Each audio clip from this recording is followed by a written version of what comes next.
it occurred on Liberation Day. We were not yet liberated. We knew from those of us who had working little radios because there was no electricity. And it had been restored the previous evening, but if people had radios, they were still getting them out of lofts or anyway, because we'd been without electricity since the middle of January. And the only radios were these little quartz radios that people devised and stole every piece of all the earphones that were in telephone kiosks disappeared, were replaced by the Jersey Telephone Department, as it was called then, and those disappeared, and they went on replacing them, knowing perfectly well what was happening to them. And in public telephones, of course, they disappeared. And the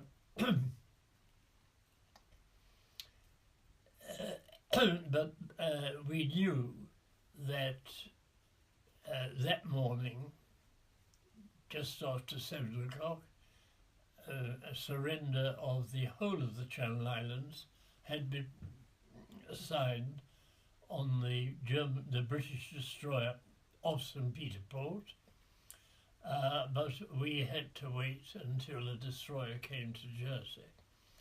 And the story had gone up that it had been sighted off Normal Point.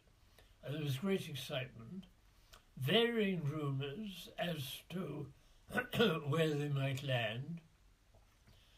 People who affected to know about these things declared with great authority that they would be bound to come across in something called flat-bottomed landing craft, and they were bound to land in St. Albans Bay, but perhaps in St. Blas Bay. And people on bicycles, some were even going to St. Blas, others anywhere in St. Albans Bay. Where will they be? There was even one wild rumour that they would probably land at La Collette. I don't know why, but some people believe that. I was with 4 other people, a girl from my office, a girl from the office next door, a close friend of mine, one of 2, who shared a flat in Grosvenor Terrace and had been hosting, at not inconsiderable risk, an escaped Russian, and we had the Russian. So there were 5 of us, and we all had bicycles. Not one of them had a proper tyre because they no longer existed. They were tyres improvised from garden hose. Now, I had had that kind of bicycle tyre for about 3 years. Of course, when you rode the bicycle, they were very jerky and quite a push to keep them moving, but better than just 2 feet. They were attached. You'd get this strip of garden hose which had to be cut to very precisely the right point for the tyre, and then a piece of metal, and it needed a skilled person to manufacture it really, would hook into the 2 ends of the tyre, of the hose. And that worked. Of course, you went over that little bit of iron too. If it snapped, and it had happened to me once, outside Barclays Bank in the town, it did so with a noise like a revolver shot.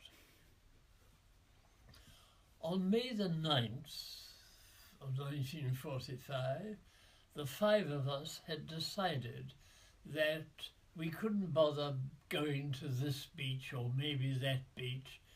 We would go to the end of the Victoria Pier, right over the pier heads. Anything that came into the harbour would pass under our noses. That would be the place to go.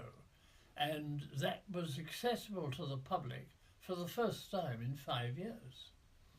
So that's why we were bicycling past HO, whatever it was. As we did so, can you believe it?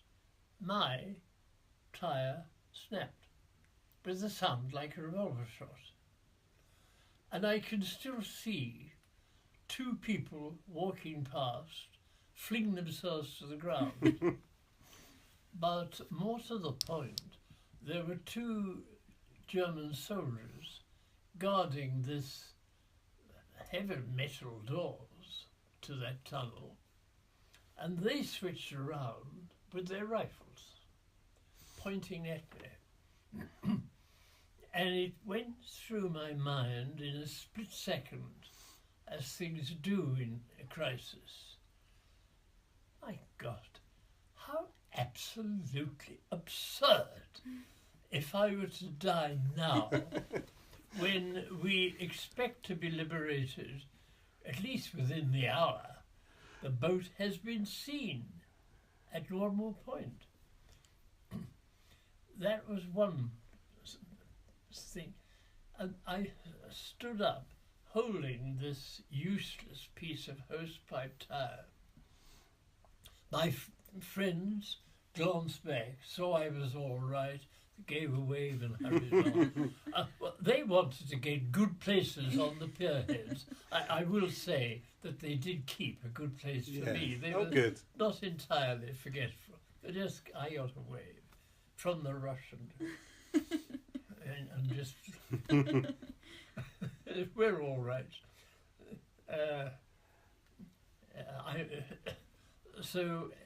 But it was one of the two German soldiers who looked to be aged about 18, who saw what it was. He loaded his rifle and he laughed. And I looked at him. He was a young recruit.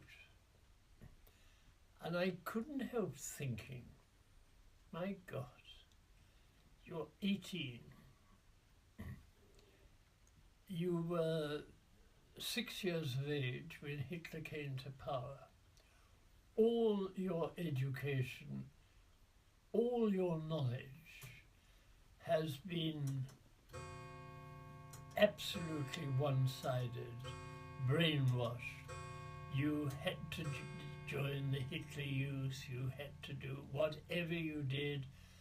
You had to, and you had been told at school, possibly, many were, to listen to what their parents spoke, and if their parents weren't very enthusiastic about the Fuhrer, this should be reported. That's what you've grown up with. You know you've lost the war. You know that the Fuhrer is dead. Of course, what they'd been told, hadn't been told that Fuhrer had committed suicide. Well, we didn't know that yet. But they had been told that he had died fighting with his last breath in the defense of Berlin from the Russian hordes. That had been in the Jersey Evening Post, so it must be correct. But he grinned, and I thought, you probably haven't heard anything from your family since we have been cut off from France. You do know that Germany has been subjected to relentless bombing. You do know that much of the country is now occupied by the victorious Allies, and that those who have been occupied by the Russians are going through hell, because this was even being reported in our press, although the Russians were our allies, the wholesale rape and pillage and stealing of household goods and so on.